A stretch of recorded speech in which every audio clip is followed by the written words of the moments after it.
The world's lakes and flowing rivers constitute just 1% of the planet's water.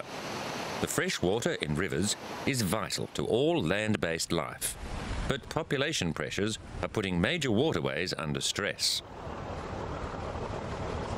Rivers provide drinking water and water for agricultural purposes, and since the beginnings of human civilization, rivers have been used for transport, and cities have grown on their banks.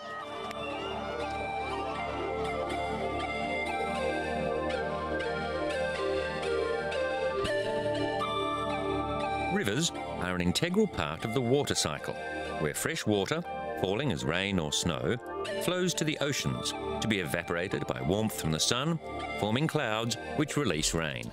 All plant and animal life depends on this cycle. Africa's River Nile is the longest river in the world. Since ancient times, the Nile has been a lifeline for the people and animals along its 6,800-kilometre length. 10 countries share the Nile, but the Nile Water Agreement of 1929 granted Egypt the lion's share of the Nile's waters. The treaty was signed when 67-year-old Barnabas Okwacha's parents were children. His 1-acre farm near Kenya's Lake Victoria has been in the family for generations. He is the only one in his area that defies the water treaty and irrigates his land. The treaty has been criticised by East African countries as a colonial relic that impedes development in upstream countries. Okwach says the treaty is stopping him from expanding his farm. Lake Victoria is the source of the White Nile, the longest branch of the Nile. It's the world's largest tropical lake and is an important transport hub for Uganda, Tanzania and Kenya. Uganda, Rwanda, Burundi, Kenya, Tanzania, Ethiopia, the Congo, Sudan and Egypt all rely on the Nile for agriculture. The Egyptian capital, Cairo, sits on the banks of the Nile and, because of the treaty, it can veto any upstream irrigation plans that could threaten the Nile's levels. Over 95% of Egypt's water comes from the river, and most Egyptians live in the fertile Nile Valley, though it makes up only 4% of Egypt's available land. The country's population is growing, so Egypt's need for water will continue to increase. But many of the sub-Saharan countries have been pushing for what they say would be a fairer use of the Nile's waters. The fair sharing of the waters from international waterways is a growing issue around the world. The fact that Egypt, at the end of the Nile, has so much control has more to do with international politics in the early 20th century when the treaty was drafted. Every year the Nile floods, bringing with it replenishing nutrients that act as a natural fertilizer. In 2004, an international expedition set off to navigate the White Nile from source to sea for the first time in history. The 5-person team, sponsored by Care International, are from Ireland, New Zealand and South Africa. In some places, the Settle the Nile expedition needed help from the local people to carry their specially constructed rafts around difficult stretches of the upper river. They started from Bujagali Falls in Jinja, Uganda, to follow the river from Lake Victoria through Sudan and finally to Egypt and the Mediterranean. After some particularly turbulent stretches of the Nile in Uganda's Murchison Falls National Park, the team took time out to ponder the dangers ahead. One of the biggest problems in this part of the Nile were the hippos and elephants that enjoy bathing in the river. Wherever the crews stopped, they drew crowds of curious onlookers. One reason for the expedition was to promote harmony amongst the people of the Nile. The team was equipped with 2 5-metre self-bailing inflatable rafts. As the Nile broadened and slowed, the rafters had to start paddling. 2 previous expeditions, using collapsible canoes, were forced to carry their craft for large parts of the journey. 4 months later, after coming through deserts, through war zones and jungles, the 2 craft were motoring through the Nile's biggest city, Cairo. Great explorers of the 19th century had struggled to map the world's longest river. Their rigid wooden boats could not cope with the turbulent waters of the upper White Nile. At other places, the river disappears into broad marshlands. The Settle the Nile expedition had come through about 40 sets of particularly treacherous rapids, at one stage losing a paddle to the jaws of a crocodile. All 6 team members had been living in East Africa for at least 5 years. Between them, they could boast an incredible 50 years of white water and expedition experience. Soon after the Nile passes through the Egyptian capital, it breaks into distributaries that fan out through its rich delta region. The group would emerge into the Mediterranean at Rosetta, the city that gave its name to the Rosetta Stone that led to the deciphering of hieroglyphics. The Nile is unusual in that its last tributary, the Atbara, joins it halfway along its length in the Sudan. With no more feeder rivers, the Nile at Cairo is actually a smaller river than it is in the Sudan. Herodotus described Egypt as the gift of the Nile. Because of this great river, the early inhabitants of Egypt were able to settle and establish a wheat-based agriculture that led to the development of the ancient Egyptian civilization. Despite 8,000 years of human activity on its banks, the Settle the Nile expedition was the first to navigate the Nile's entire length. Since the Roman Empire, people had been seeking the headwaters of the Nile, but until the 19th century, expeditions had been unable to penetrate the Sud marshlands in the Sudan. After a brief stay in Cairo, the rafters finished the last 200-kilometre stretch to Rosetta and the Mediterranean in around 10 days. Their complete voyage along the Nile had taken 18 weeks. A film about their journey, called The Longest River, was released the following year.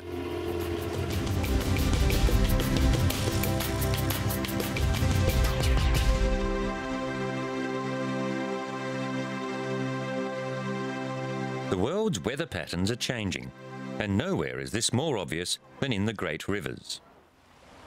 Though seasonal variations have always led to floods, long-established records are being broken and then broken again.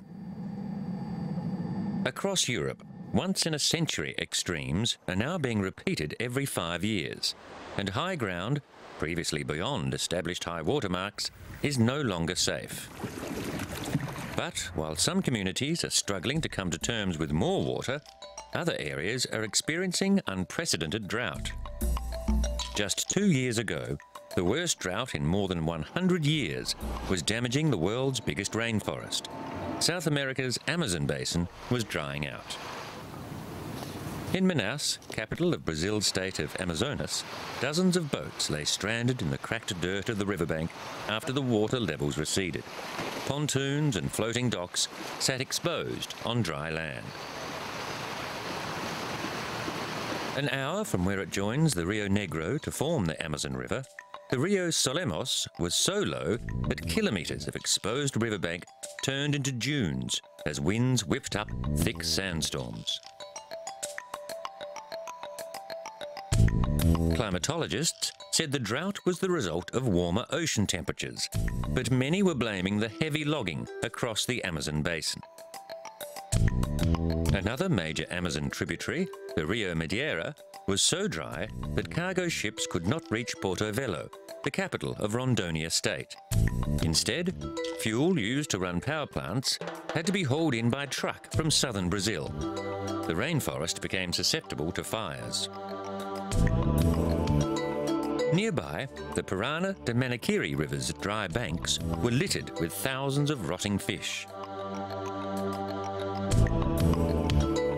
Where water remained in stagnant pools, scores of piranhas shook in spasms in what was left of the once fast-flowing Amazon tributary.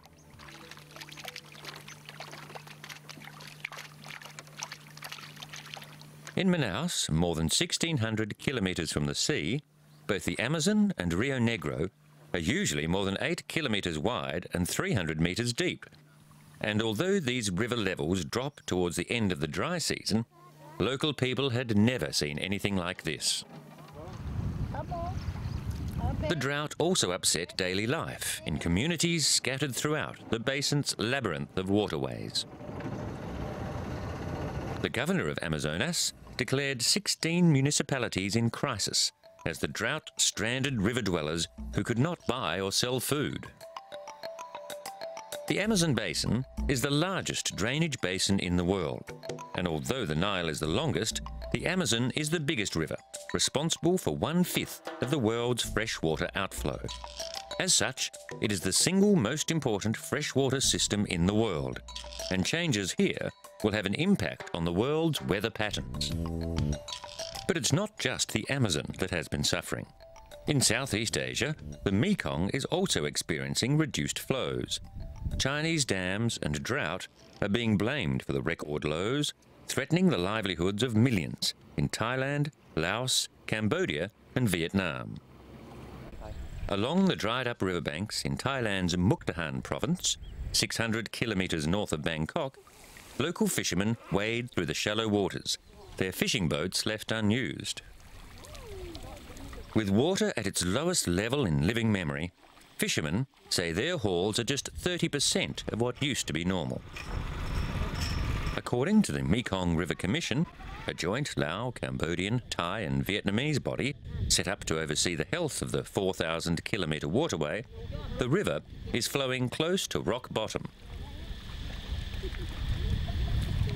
Parts of the Mekong have become treacherous for cargo boats, with sandbanks up to 3 kilometres long emerging from the waters along the river's lower stretches.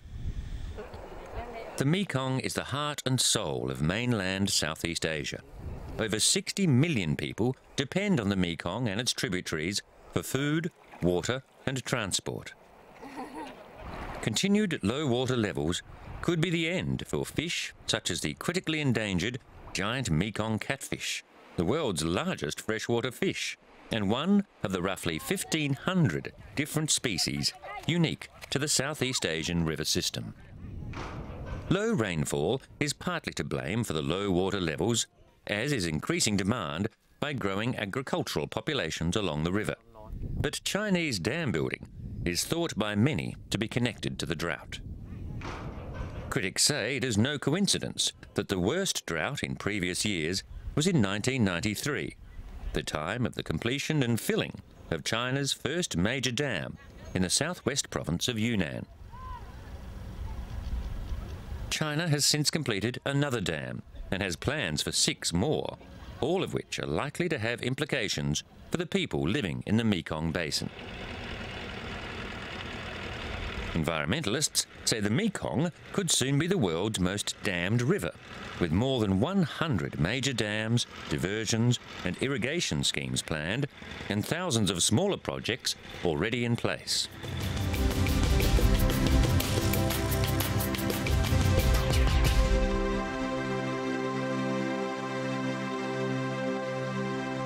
China's Yangtze is the world's 3rd largest river. With more than 1/5 of the world's population, yet only 8% of the planet's fresh water, China has a water problem. Now, a water redistribution plan, known as the South to North Water Diversion Project, is under construction.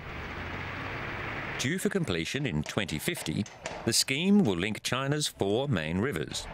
With 3 diversion routes, stretching south to north across the eastern, central and western parts of the country, it will be the largest project of its kind ever undertaken. Today, pollution runs a close second to drought for causing water shortages in China. Dirty Yangtze River water has left the south hard-pressed to take care of its own needs, let alone the 200 million peasants tilling the arid north. A series of droughts in the north has led officials to novel measures. Silver iodide crystals are used to coax rain from overcast skies. But cloud seeding may not be enough to fill the north's water needs before the major north-south project comes online. China's huge population and its need for water are also causing problems for animals native to its rivers. The long-beaked bargee, a freshwater dolphin unique to the Yangtze, is possibly extinct. A recent search along the length of the river failed to find any of the mammals. In the late 1970s, scientists believed there to be several hundred Badgie still living in the river. The Badgie is related to other freshwater species found in Asia's Mekong, Indus and Ganges rivers, all of them highly endangered or already extinct. A 1997 survey confirmed that just 13 Badgie survived, while the last verified sighting was in 2004. Despite the recent systematic search of the Yangtze, no freshwater dolphin was seen. Yeah, I've got him. Looks like The last Badgie in captivity, Chi-Chi, died in 2002. The Chinese government had set up a breeding reserve in a lake in central Hubei province to look after captured Badgie, but failed to find any dolphins in the wild. Further south, the Pearl River Delta dolphin is also threatened. Toxic industrial waste, overfishing and massive infrastructure development appear to be stacking the odds against their survival. This population, from a reserve in the waters around Hong Kong, are being brought in for a medical check. Also known as the Irrawaddy dolphin, the species is actually a coastal dolphin that ventures well into the rivers of Southeast Asia, India and the Philippines. Organochlorines, including the pesticide DDT, which is still used in China, have been found in dolphin tissue samples at alarmingly high concentrations and are destroying the mammals' immune systems and killing off their young. The dolphins also face other threats, including heavy boat traffic. In Britain, the River Thames, which flows through the nation's capital, is seeing one of its inhabitants making a dramatic recovery. The otter, once on the brink of extinction in England, is increasing in numbers due to a programme aimed at cleaning up the river's waters. Since a low point around 1980, otter sightings have increased by around 300%. But experts say there is still more to do in making areas of the Thames appropriate for the otters to use as nesting sites. It's not just the return of the otter that has local people excited. Such species are a barometer of the health of the river environment. So important are rivers to human society that around the world, festivals are dedicated to the great rivers that bring life and fertility. In Cambodia, the annual water festival in Phnom Penh coincides with the full moon of the 12th lunar month. The festival recalls Cambodia's military victories on the water, with the highlight being a boat race in which hundreds of vessels race against each other on the Mekong River. At the start of the festival, gaily decorated boats with oarsmen in matching uniforms parade before the royal palace, so crowds can get a close view of their team before the race begins.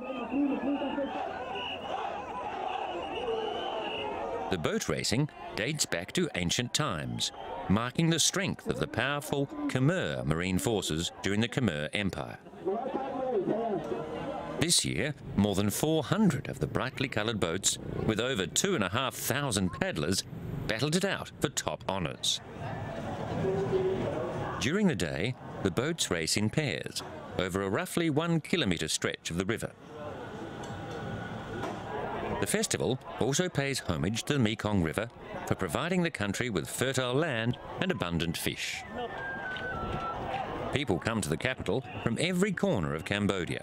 Crowds of hundreds of thousands are attracted to the celebrations. The boats each have around 70 paddlers, and at full speed, they are an impressive sight. The Water Festival is truly a national event. People across the country have spent almost a full year preparing their village's boat. Cambodian King Norodom Sihamoni attends the races and was on hand in the evening to light a ceremonial float as fireworks lit the sky. The Water Festival also coincides with the full moon of the Buddhist calendar month of Kadiok. For Cambodians, the full moon is a good omen, which promises a bountiful harvest. In neighbouring Thailand, the Water Festival is also practised. At lakes and rivers across the country, people gather in the evening to celebrate with thousands of flickering candles set afloat to help dreams come true and carry away misfortune. In Bangkok, the traditional Loi Krathong kicked off with people from all walks of life carrying their lotus-shaped vessels to nearby rivers. Loi means to float, and a krathong is a lotus-shaped vessel usually made from banana leaves, containing flowers, a candle and 3 joss sticks. Some people cut their nails and hair and then put them in the krathong as well as some coins before launching them. A mixture of tradition and religion, the festival has been cultivated over the years, attracting ties from across the country and foreigners alike. Loi Krathong is among the most popular festivals in Thailand, celebrated annually after the rainy season on the full moon of November.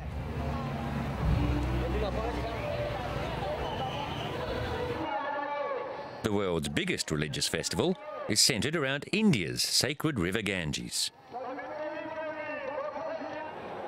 Thousands of Hindu holy men brandishing tridents made their way to the Ganges to bathe on what was judged as the most auspicious day of the 6-week Ardh Kumbh Mela.